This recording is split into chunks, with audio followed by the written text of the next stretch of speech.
We're really excited to have back today Adam Kochanski, who was our visiting research fellow and postdoctoral scholar for a year and a half or 2 full years? 2 years. 2 full years, okay.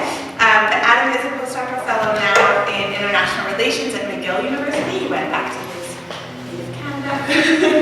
But he's really excited to be back here today to share. He's spoken before about the progression of his research while he was with us as a postdoctoral fellow, and now to share another presentation of the further development of his research, and to be here in the sunny Bay Area enjoying what February can look like. His research focuses on transitional justice, post-conflict peace building, and norms of humanitarian protection. And his book project, Justice Deflected, The Uses and Abuses of Local Transitional Justice Processes, explores the influence of domestic political interests and local national power asymmetries in memory, reconciliation, and healing in communities recovering from armed conflict, focusing on Cambodia and Mozambique. I'm excited to moderate this as somebody who's spent a lot of time as a trial monitor observing transitional justice processes, particularly in Cambodia. So I'm looking forward to this presentation. So Adam will speak to us for a couple of, I'm not sure how long. About 30 to 40 minutes. About 30 to 40 minutes, and then we will have Q&A, which I'll moderate. Before we start, I realized I skipped over, I'm supposed to plug our upcoming events. We've got a whole slate that you can find on our website, humanrights.stanford.edu, but 3 that we have coming up, including 1 later today. I'll plug the ones for February. Dwayne Betts is going to be speaking this afternoon in Leventhal Hall. That's co-sponsored with Stanford Arts Institute, the Arts and Justice series. His talk is called Felon: Poems. There's going to be a film screening of Eminent Monsters, which is a film about psychological torture, which will be on February 13th at 5:30 p.m. And talk on the future of water, the role of innovation and human rights in the UN Sustainable Development Goals. So we've got an interesting and diverse lineup for February, but today let's focus on local transitional justice. So welcome, Adam.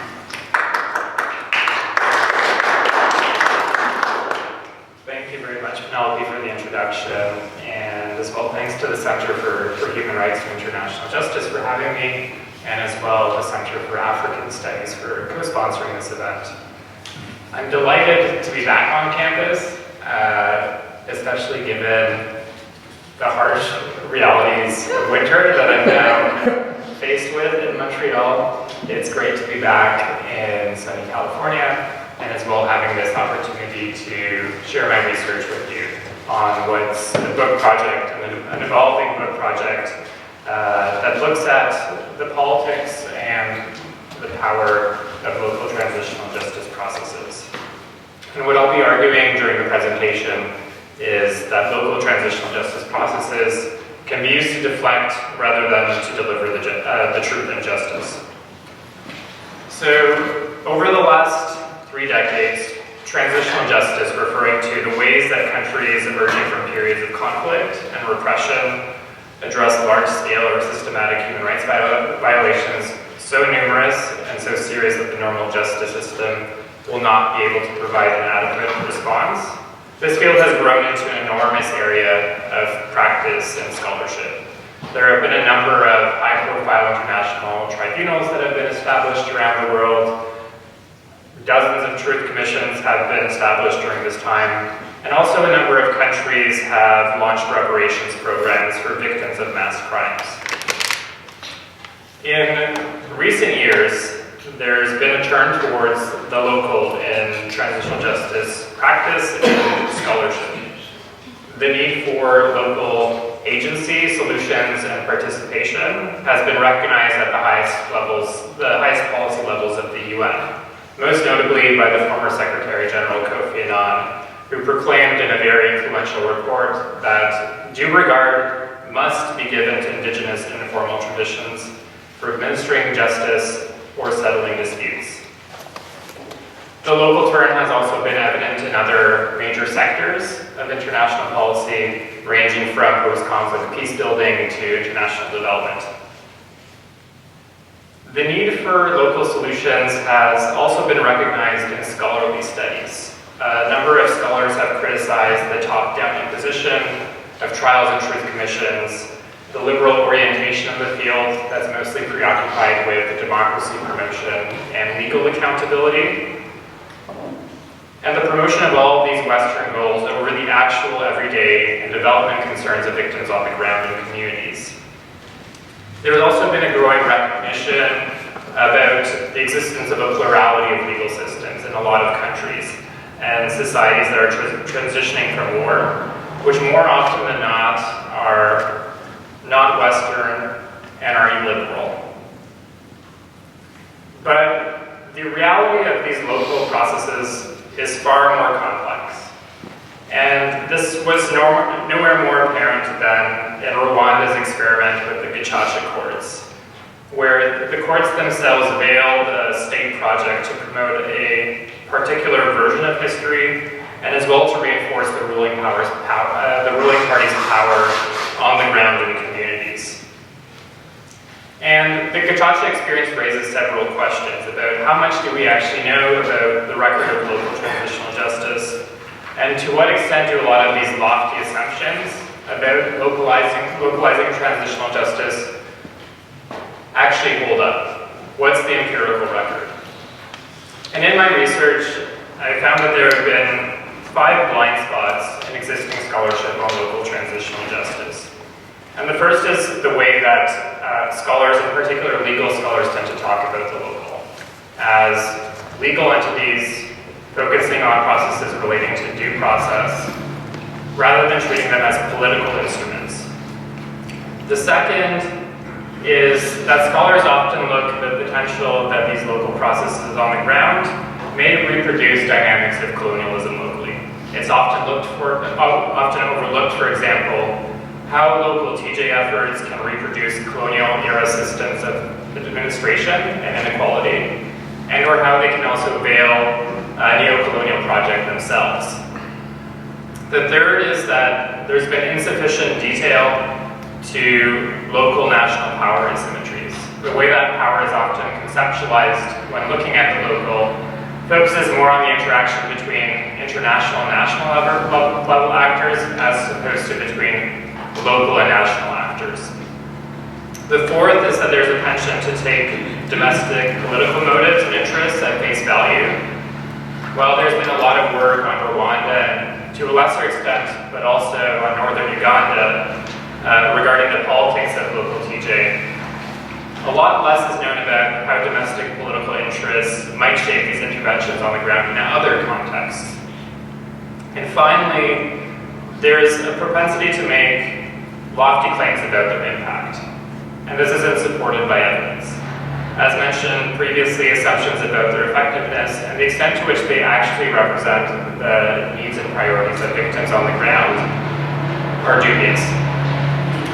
So given the importance of promoting local transitional justice in theory and also at the highest levels of policy, my book project problematized the extent to which these local interventions are actually desirable and contribute to human rights accountability.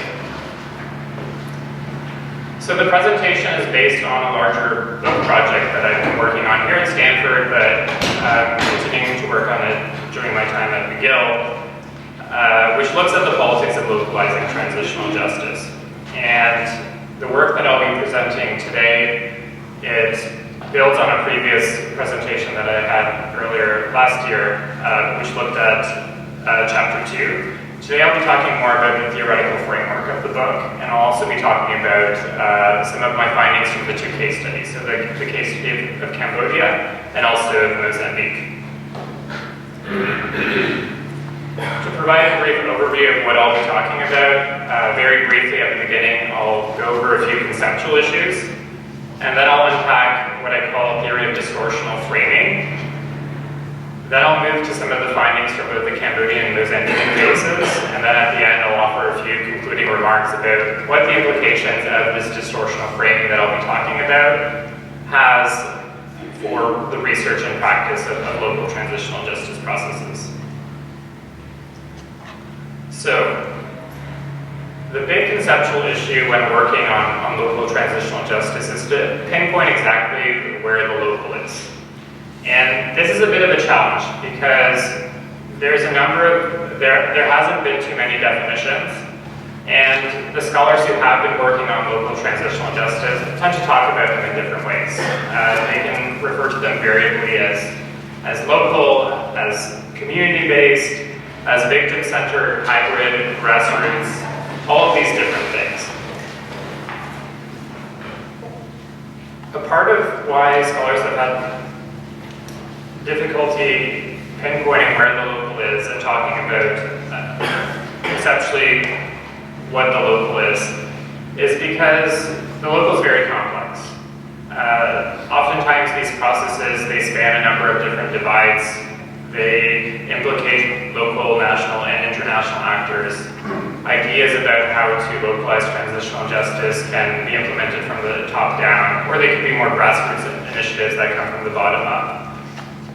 But the lack of an accepted definition is problematic because it means that scholars are often talking past themselves without an accepted idea of what the local is. So for conceptual clarity, by local transitional justice process, I mean a locally based practice that is informal, participatory, and holistic in nature, and that seeks to address a legacy of human rights violations in the wake of mass atrocity.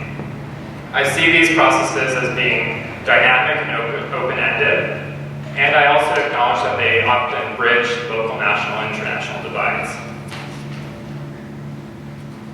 So, to return back to the main argument that I'll be making, as I mentioned at the beginning, the main argument of the book is that local transitional justice processes can be used paradoxically to deflect rather than deliver justice. They allow ruling parties to avoid accountability and as well to mask the truth about wartime violations. And further, the primary method by which this happens is not through overt manipulation and coercion, but rather through more subtle and indirect practices of distortional framing. So what is distortional framing? Distortional framing is a discursive strategy that involves crafting a narrative, a story about the past that reflects the government's interest not to obtain accountability, but to avoid accountability. This theoretical framework that I'm developing for the book draws on sociological insights from the work of Irving Goffman and others such as Benford and Snow, and their work on frame analysis. Frames are schemata of interpretation that assign meaning to otherwise meaningless events and allow ordinary people like us to identify and process what happened, what's important in an event, and what is not. And based on this dominant understanding that's been framed, it allows actors and people to decide how they'll respond and conditions them to do that. The book discusses in more detail why frames are important and how they're crafted and consumed.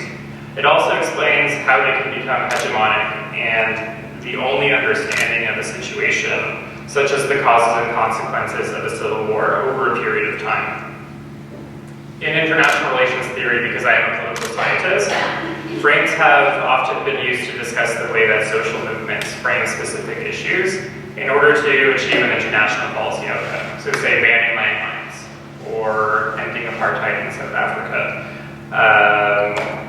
All of these different types of advancements. But more rarely are framing strategies discussed for their more insidious purposes. So the ways that framing tactics are used to block policy advancements, to block initiatives such as justice, as opposed to try and mobilize people in order to achieve them. In a transitional justice context, the primary targets of this framing strategy, I argue, are twofold. So the first is that distortional frames set temporal limits on discussions about the war to politically expedient periods in order to promote a specific version of events that overlooks government crimes. And the second target of this framing strategy is to delimit the range of potential perpetrators. So by classifying wartime identities into a rigid binary of victim and perpetrator, where the other side is the perpetrator and the sole perpetrator of violence. That in turn casts the government and those who are looking to avoid accountability for war crimes on the side of the victims. So in their typology of core framing tests, sociologists Snow and Bedford disaggregate strategic framing into diagnostic, prognostic, and motivational framing. That's the top part over here. That's Bedford and Snow's process. And distortional framing, so the theoretical framework that I'm developing, is on the bottom part over here. So in stage one, both of these processes start at the same step, which is that actors, based on the information that they're collecting, they decide whether to devise, whether the problem requires some sort of corrective measures, so amplifying, crafting a frame that's more persuasive and can be used to persuade audiences, or whether it's a problem, and whether the issue needs to be framed in such a way so as to block a policy outcome. So it's at this point that decision makers confirm whether an issue requires a preventative treatment or not. In stage two, rather than identifying different types of solutions and creating a strategy of what needs to be done to effect policy change, actors work instead to reduce the frame by removing, pruning, or softening elements of the frame that might represent harm. So this relates to Bedford and Snow's concept of boundary framing, meaning the practice of assigning collective identities and oftentimes delineating things into binaries of good, evil, or victim and perpetrator in this case. And in stage three, rather than mustering a call to arms using motivational framing techniques as in Bedford and Snow, in the final step, agents use what I call distortional framing, which is an inherently preventative discursive strategy designed to bend or to conceal the facts about an issue with an intent to block or at least to delay justice. So how is this done, especially at the local level, which oftentimes is so far away and removed from the central government and the capital? And I argue that local gatekeepers play an important role in this process of carrying out distortional framing on the ground. And here's a picture of Hun Sen, the Prime Minister of Cambodia, and a number of his local cronies. So in order to be able to successfully execute a distortional framing strategy, the abuse of government requires the support of local gatekeepers who perform an administrative function locally. But the way that these gatekeepers exert influence is, again, not through direct coercion, but rather through more subtle and indirect means. Individuals on the ground are acutely aware of what the boundaries are relating to appropriate or inappropriate discourse about the war, and they're also aware of the presence of these local government officials. And given that, they'll tailor the ways that they talk about their wartime experiences because of these local gatekeepers on the ground. And it can also be done a little bit more overtly, and I'll talk about that during the case studies. So in terms of the methodology of the book is based on 8 months of in-depth field research, 4 months in Cambodia and in Mozambique, where I carried out non-participant observation of dozens of local transitional justice processes in both countries. This included attending local truth-telling events, psychosocial and reintegration rituals, observing different types of memorialization initiatives around both countries. And it also draws on over 90 semi-structured interviews with key decision makers and individuals who have detailed knowledge of the decision-making processes relating to transitional justice in both countries. And I triangulated the responses that I obtained throughout the interviews with archival research and document analysis at the Documentation Center of Cambodia, but also in the National Library of Mozambique, where I looked at, through official government statements and as well through local newspaper articles, the ways that that the conflict was framed through all of these different types of evidentiary sources. So moving to the cases. Regarding Cambodia. So oftentimes, it isn't acknowledged that the Cambodian conflict spans 3 decades. And there were 4 phases of the war. The first phase of the war was from 1968 to 1975. This is when the Khmer Rouge, fighting as a rebel movement, waged a civil war against the government. This phase ended in 1975 when the Khmer Rouge stormed Phnom Penh and ruled the country for almost 4 years, at which point the genocide occurred. In 1979, the Khmer Rouge were expelled by Vietnamese forces, and they fled to the remote regions neighboring the border area with Thailand, and they continued to fight a war with the government, along with 2 other warring factions. And finally, in 1992, there was a peace agreement which formally ended the war. However, the Khmer Rouge very quickly reneged on the agreement, and they continued fighting right up until 1998, when one of its last leaders died, and the others ended up striking an agreement with the government to avoid criminal accountability in return for amnesty.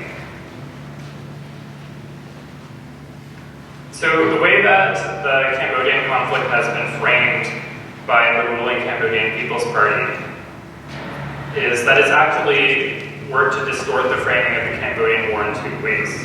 And I argue the first is it emphasizes only the 4-year rule of the Khmer Rouge when it was in power and the genocide was perpetrated, and it's denied any discussion of all other conflict periods.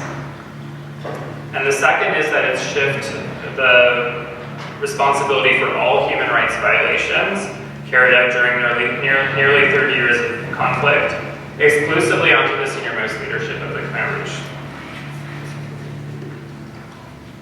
And the main reasons for this are evident. It's because many high-ranking political elites in the ruling Cambodian People's Party collaborated with the regime and defected in the early stages of democratic Kampuchea, or were members of the Vietnamese occupation when gross violations of human rights were occurring, such as the construction of the K5 belt along the Cambodia-Thai border, where millions of landmines were laid in order to impede cross-border movements. So for both national and local political elites, any focus on any of the times other than the Khmer Rouge's time in power are highly undesirable, because it would embarrass them by exposing their many past ties with Khmer Rouge and their roles in the Vietnamese occupation. And also it would tarnish the party's oft-repeated claim that they're the liberators of the Cambodian people. So we're going to talk a little bit about how these distortions have adversely affected local transitional justice processes on the ground, and have prevented the truth from coming out and justice from being done. But before I do that, it's important to acknowledge that Cambodia does have a multi-million-dollar war crimes tribunal, the Extraordinary Chambers in the Courts of Cambodia. And it's actually important to recognize the tribunal and to talk about its impact on local efforts, because as one of my informants told me, it sort of sets the frame for them. The tribunal is highly focused on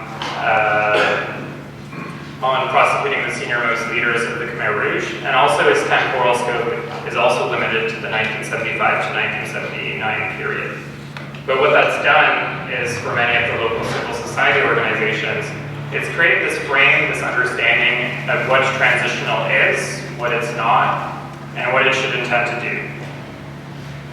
So there have been many local transitional justice processes in Cambodia, but I'll talk very briefly about how the strategic framing of the Cambodian conflict has, in particular, affected local truth-telling on the ground, in terms of who gets to take part and whose stories count and whose do not. So, local transitional justice processes are already influenced by the fact that the participant pool is almost exclusively drawn from civil parties to the ECCC. And These are victims who, under the country's civil law system, can take part in the legal proceedings as plaintiffs. What this does is it reinforces the victim and perpetrator binaries, because many of the civil parties themselves don't fit neatly into these categories. While the stories that count at the local level are those of the paradigmatic victim during the 1975 to 79 timeframe. As one donor official who's working in this area told me, it's actually kind of convenient for the Cambodian People's Party that it's restricted to that period of 1975 to 79. So nobody really goes that far out of it. If we started working on other periods and tried to also extend the focus of transitional justice to those periods, we would get in trouble. So what this means in practical terms is that victims from other periods are squeezed out. And as one insider put it, some groups of people who consider themselves victims, who want to cover the whole scope from 1970 to well beyond 1979, they want to discuss who's a survivor, who's wrong, who's to blame, and why it came to this scenario, but they cannot, even locally, and where it's assumed that these types of stories can come out. Also left out are discussions of moral gray zones, and any discussion of what scholars have referred to as complex political perpetrators. These are people who don't fit very neatly into this sort of victim-perpetrator binary, either because they may have collaborated with the regime, they may have acted as bystanders, or they may have saved but also killed. As one donor official told me, it's important to be more open to other narratives than just the bad Khmer Rouge and the savior CPP, and also the poor population who suffered. At the moment, including at the local level, there's no space for any in-between discussion of such moral gray areas. Some perpetrators suffered or lost family members, but at the same time they killed thousands of other people. That's an area that has gotten no attention at all. So how in Cambodia has this discursive frame been disciplined locally? It gets back to this point about local gatekeepers. The CPP enjoys an extremely centralized system of governance, and locally it has an array of social and bureaucratic control mechanisms on the ground. So in any gathering in Cambodia, when 10 or more people are coming together at a public event to talk about something, it requires prior approval from the appropriate local authority, who is a CPP official. This could be either the commune chief, the village chief, or in some cases for larger events, the governor themselves. The applicant, oftentimes local civil society organizations, in applying to hold, facilitate such an event, they need to submit a detailed agenda of who is going to be taking part, what topics are going to be covered, all these different types of things. And then requests from local authorities are either approved or they're rejected on the basis of this information. Although most of these applications are approved, these checks do allow local authorities to monitor and even to indirectly shape these local events. Because as one practitioner told me, we stick to these boundaries, 1975 to 1979. If we tried talking about other periods, there would be no public forum. So it's not that the local authorities are telling local civil society organizations what they ought to do. The local civil society organizations are aware of the rules or informal rules that are in place, and they're playing within these rules.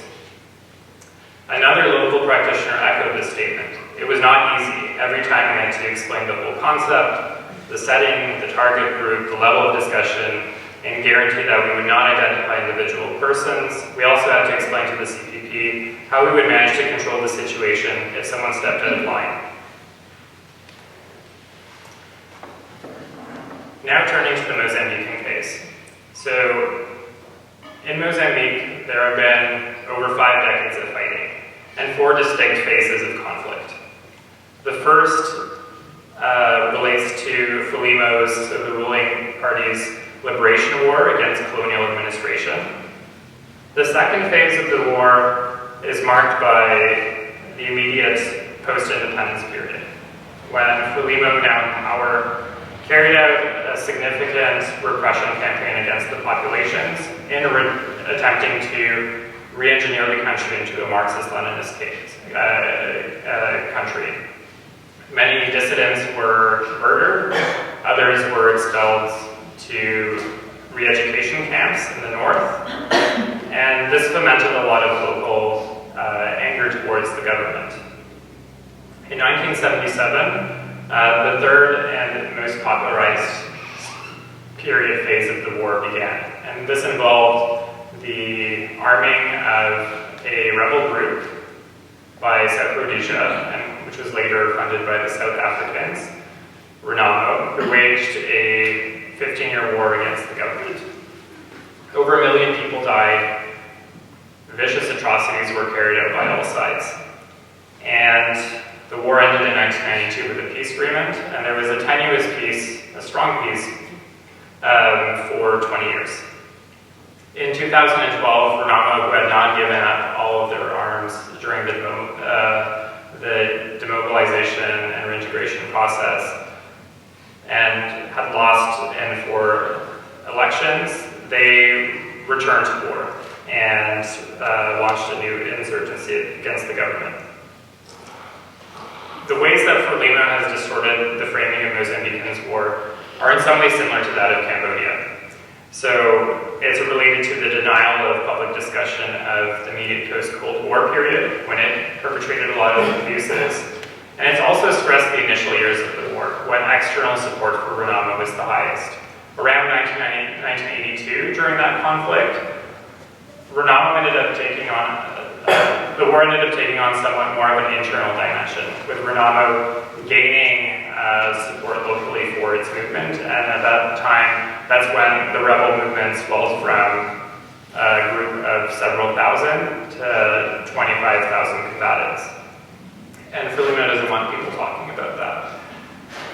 The second way that it's framed the past is that it's categorized Renamo as the sole perpetrator of war crimes, calling them the jackals, the bandidos armados, the armed bandits, the hyenas, and reinforcing its own legitimacy as the country's liberators from Portuguese rule.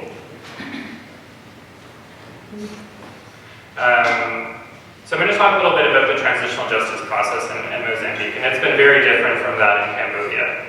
There has been no obtrusive multi-million-dollar war crimes tribunal. There hasn't been a truth commission. What there was a general amnesty, and also a consensus at the elite policy levels that we're going to do justice the Mozambican way. And this was the case because, again, everyone in the Mozambican conflict had blood on their hands. And in speaking to one government official, former government official, there was a consensus in the government that it was best to take a stone and bury the past, because if people started talking about who did what, who knows what would come of this. So locally, there have been a number of memorialization initiatives.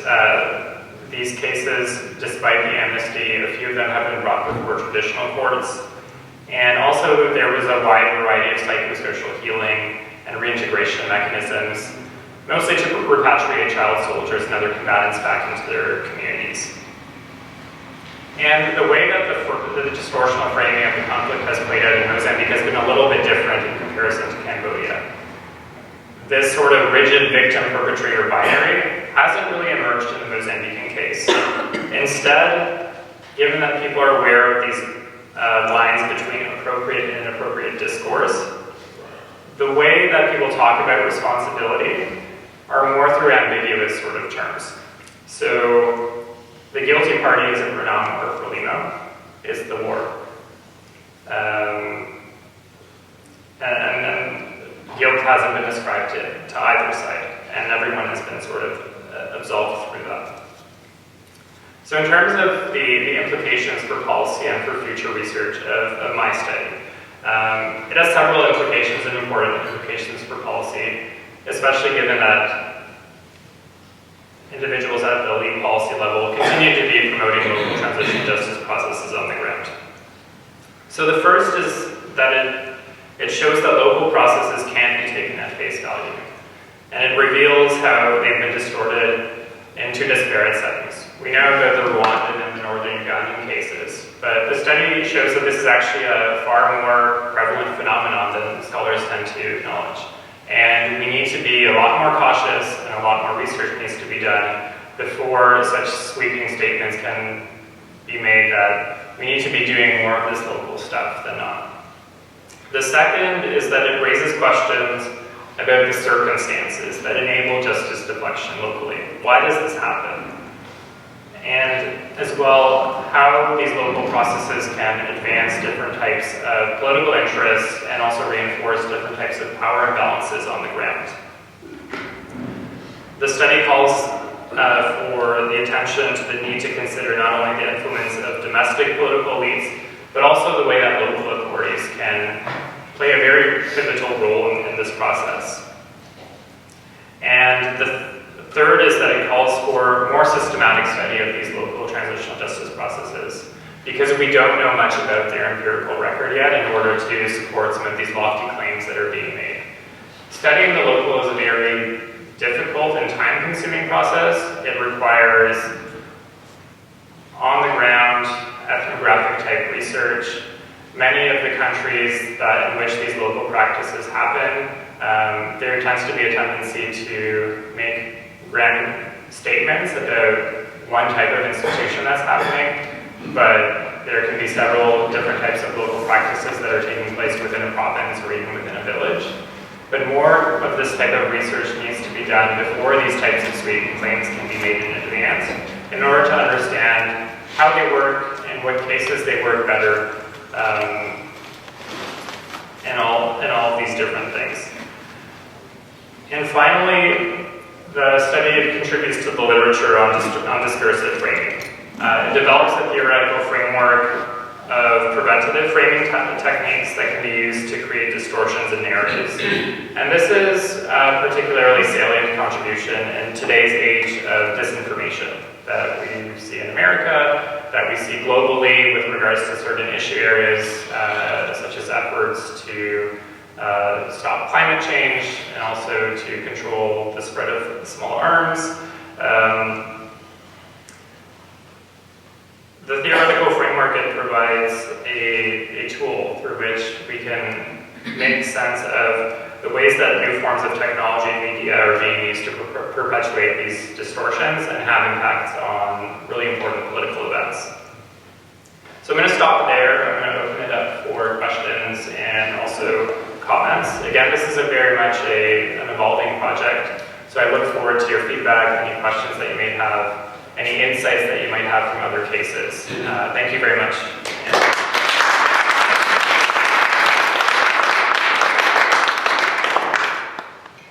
The floor is open. Go right first. Sorry, I'm sick, so my voice is not very right now, but it sounds like you're identifying a lot of problems with local forms of transitional justice, and I'm curious, you describe it as deflecting justice, but what is the alternative to these forms of reparations, but not necessarily reparations, but if you don't do this, what do you do instead? Because I'm not quite sure I understand the downside to framing things in ways that are problematic if the alternative is not framing them in any way at all. Right. That's a question that I get often, and it's a really great question, and it's one that I've given a lot of thought to. I have two answers to that question. The first is that there is, I think, a little bit of a sequencing issue at play in deciding when to localize transitional justice. So, for example, in some instances, in order to sort of open up the discourse, in order to provide for a larger space for which victims on the ground can talk about their experiences, localizing transitional justice, it might be more advantageous to preempt it with some sort of state-level process, or perhaps some sort of hybrid national, international effort to document war crimes in order to open up the discursive spaces, say through a truth commission, so that then people on the ground can talk about a larger scope of crimes. And in terms of that's a question I get to. Well, what's the alternative? Or do these things really do? Is it a bad thing? With regards to that specific point, what I'm saying in the presentation is that through these local processes, these issues on the ground, they can,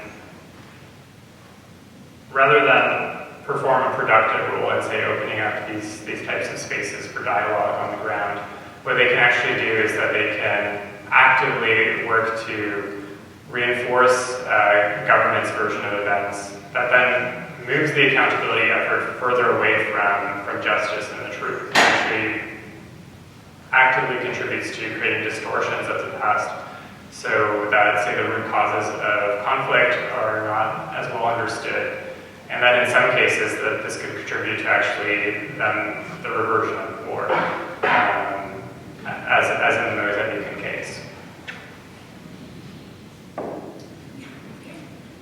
So thank you for your call. I'm going to build on the previous question. And in reality, to what extent does the word justice, which is associated with it, punishment and reparations,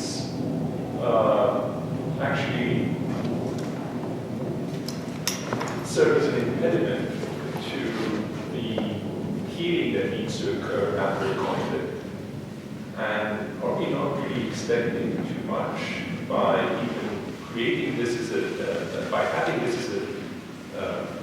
as a expected outcome to a resolution of a conflict where the warring parties can anticipate such a process and therefore delay any kind of resolution that can be reached if the weight of such a process is not hanging over the head? So you describe the weaknesses, the distortions, and I would like to sort of hear where such transitional justice, whether it's at local level or international level, has actually helped bringing to closure conflicts. And if it hasn't been able to serve that purpose, I don't know, but if it hasn't been able to serve that purpose, what is the value of such a process, whether it's at the national, international, or local level? Right, so what you're asking for is sort of the record of where transitional justice actually works. I mean, you can have exceptions, of course, but in a broad sense, is this a process that has a proven track record to even anticipate it's applicable in every instance, and therefore for it to become an expected step in the resolution of any conflict? Right. So relating to your point about justice and there being different forms of justice, absolutely there's more retributive-based forms, and then in some societies different approaches to justice that might be based more on reparation or restoration of past of relationships on the ground. And I think that's a great question. In terms of the track record of transitional justice, there's been a lot of work that has been done about, say, the effects of trials and truth commissions and the extent to which they've actually helped to advance the process and to heal divisions on the ground. And the record regarding those processes is fairly mixed as well. So there tends to be this propensity in the field itself to advance these sort of lofty claims about the ways that trials and truth commissions or local mechanisms can contribute positively to transitional processes. And then the research comes out after showing that, well, actually the impact is either minimal or at times even counterproductive.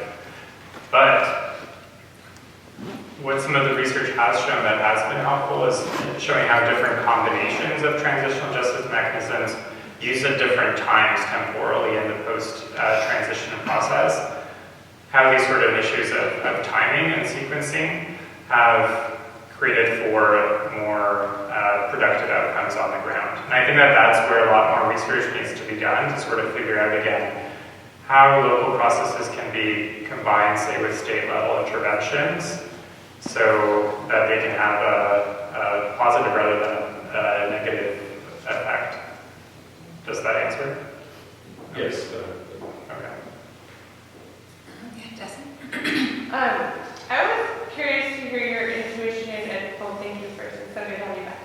I was curious to hear your intuition on how much the fact that Cambodia's government is authoritarian is impacting the challenge of the local transitional justice efforts being maybe a counterbalance to the national efforts, or like the ECCC narrative of setting a time, and how that's dictated in the mandate of the court, how that trickles down to the local level. Like, how much of that is because it's an authoritarian government, possibly with linkages to the Perpetrators, how much that's limiting the ability of the local level. Sorry, I'm like going through my quick. Inhibiting their ability to have a counter narrative or expand, say, the range of crimes that are considered. I'm thinking of this maybe in the context of comparing it to Colombia, where there's also like ongoing narratives about date rapists, that are counted when we're looking at justice mechanisms as the civil conflict there ends. And obviously that work has lasted across many, many administrations with differing political ideologies, but it's a much more democratic setting. So I'm just curious to hear your intuition on that. And then a quick comment, which I think might have come up at the last seminar that I've still been thinking about, is like, I still struggle a little bit with the connection of local to informality, because I guess I think of more like the word community, like, I almost need like a second word, like local and something, or community-based transitional justice mechanisms or something, because local to me could also be like a local court, like say a local court decided to take up a case related to the conflict. That to me doesn't fit into your definition because it's formal as opposed to informal. So I just curious if you had any further thinking on that question. Okay. Those are great questions. With regards to the role of the Cambodian state and also the CPP, I think that plays a very significant role in the ways that these local processes can tackle historical injustices, the ways that they can contribute to truth-telling and to creating a collective history about the violence that happened in that country. This is played out in the ECCC, as you mentioned itself, hybrid tribunal. And also it's played out on the ground. And the Mozambican case is very interesting in that sense because it shows that in a country that is a little bit more democratic and less authoritarian, that these types of factors can also play out on the ground. So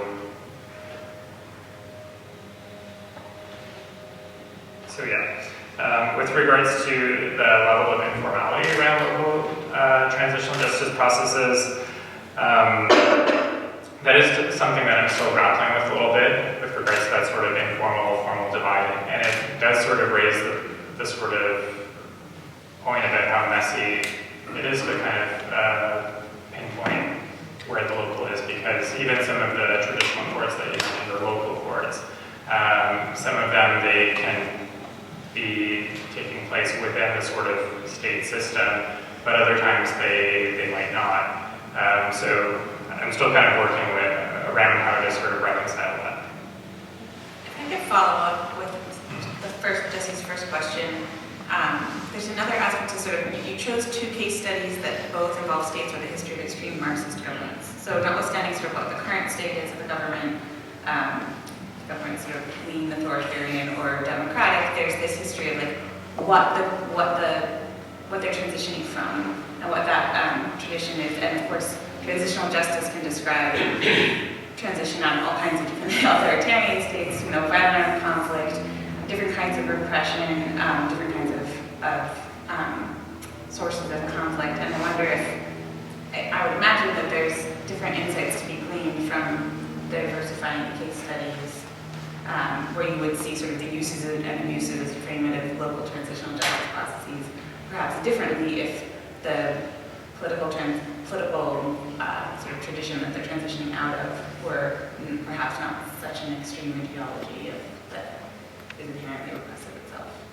Yeah, I think that's a very, very good point, and that's something that I want to look at in future research in terms of being able to look at different types of political circumstances and then what the scope conditions is for this sort of distortional framing.